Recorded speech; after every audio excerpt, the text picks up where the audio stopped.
Thanks for watching Endgame Economics. If you enjoyed this video, hit subscribe. It's completely free for you, and it helps us continue making more videos like this.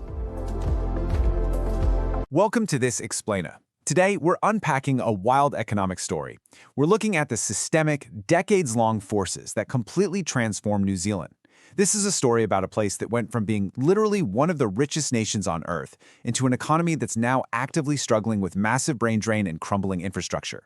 We're going to look at the data, the policies, and the history to figure out exactly how a country accidentally breaks its own economy. To figure this out, we're going to conduct a systematic economic autopsy across 5 key areas: the fall from third place, the great housing trap, the productivity collapse, captured wealth, and finally, 3 potential paths forward. Let's get right into it. Section 1. The fall from third place.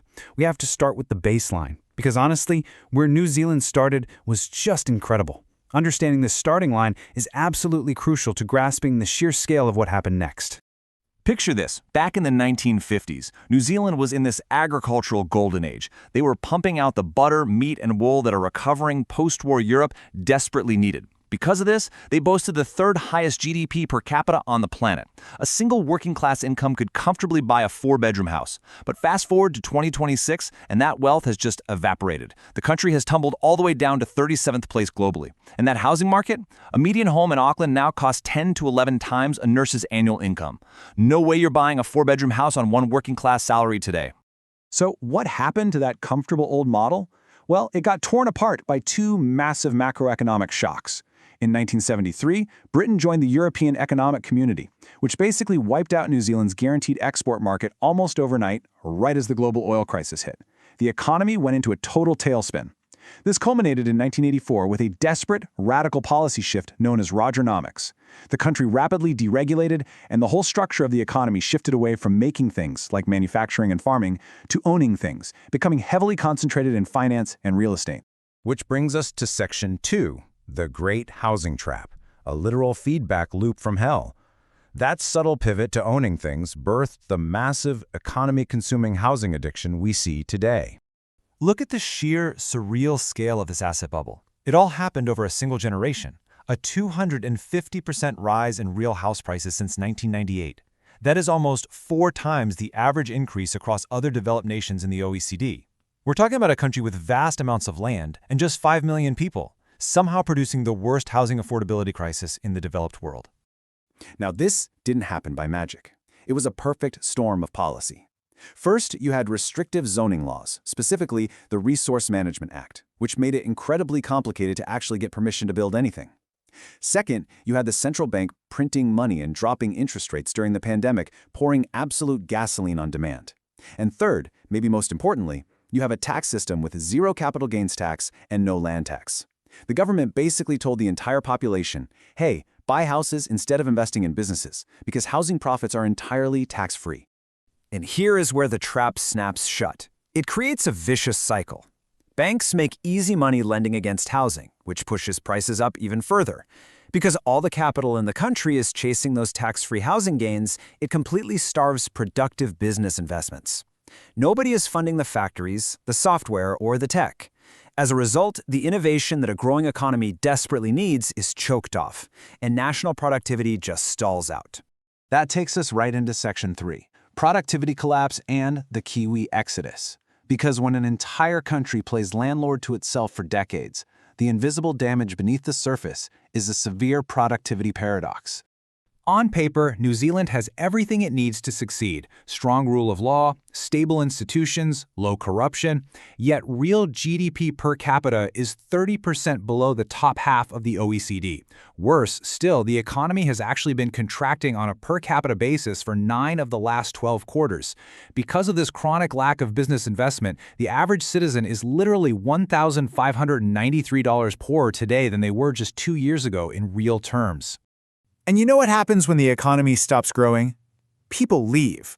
Look at this human cost: 70,000 migrant departures in a single year leading up to March 2025. And we're not talking about young backpackers taking a gap year here.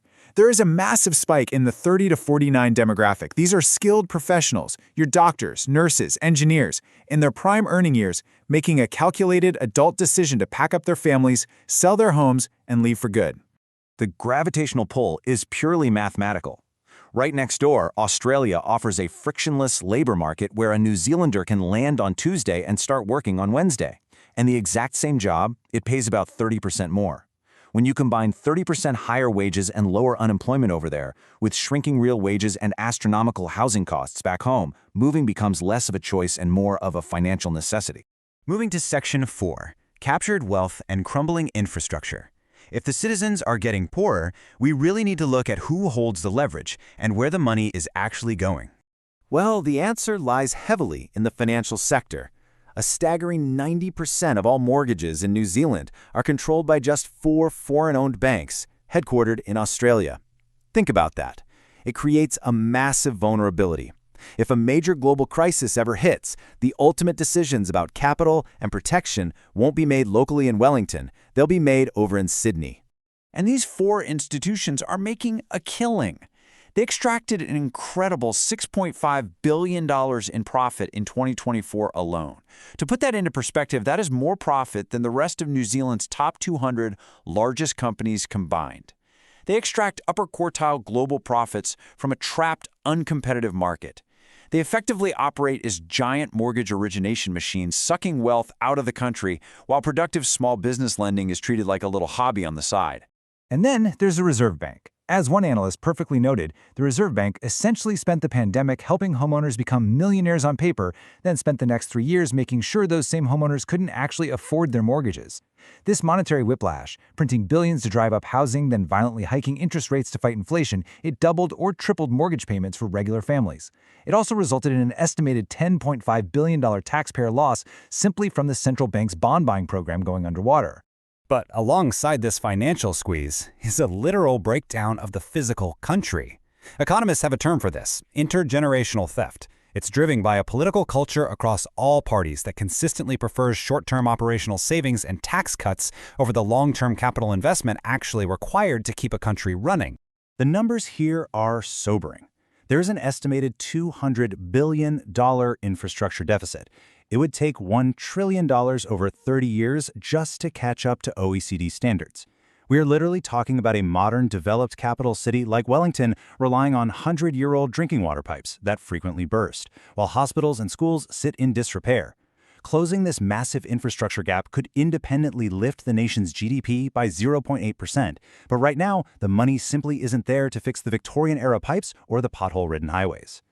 The result of all these structural failures is a bizarre two-speed economy. If you look at the rural primary export sectors, dairy, kiwi fruit, tourism, they're thriving, but the urban centers are experiencing severe contraction. Urban New Zealand is hollowing out, currently facing 50,000 fewer jobs than late 2023 and an unemployment rate climbing above 4.9%. It's a tale of 2 entirely different realities coexisting in the exact same small nation. Which brings us to our final section, Part 5, 3 Paths Forward. So what happens to a country that accidentally broke its own economy?